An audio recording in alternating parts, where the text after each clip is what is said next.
Spos Met Duf.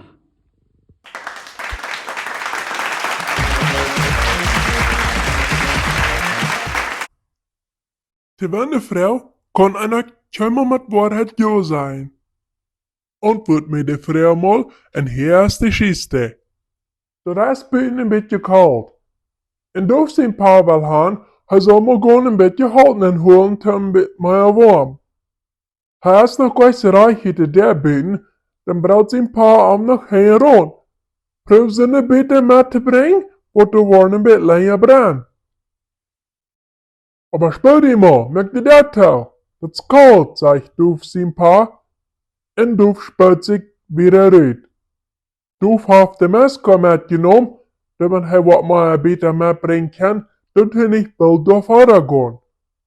Als er dann zurückkommt mit der ganzen vollen Lut, dann dreht er den an, so viel er auf einmal kann. Nu fragt sein Pa, hast du abgepasst, dass der bitte nicht länger brennt? Duf lässt einfach ein bisschen auf Luft fallen, so vergrimmt das er ist. Wenn er dort sollt, dann wird er bitten sein Tod gefroren.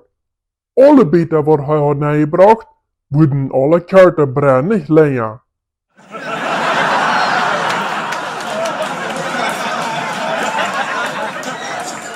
Duf weiß, dass es an der Nacht soll ein Pizzreis geben. Und das freut ihn. Er hat Freundschaft, die von Bolivien gekommen ist, und dem meint er noch kein Mal ein Pizzreis sein. Der wird er dort wiesen. Sonderbar genug, und danach, dann träumt er. Der Nummer 5. Waar träumt er? Nummer 5. Als er dann Sonntag nem Reis kommt, dann fängt er dort auch so. Du an dort 5. Hack, du hast ein Pferd. Dort heit 5 mal 5. Duf meint, dat is een teken en hij waard al zijn geld op dat Pferd. Zeg je genoeg, dat Pferd komt in de 5. Steer.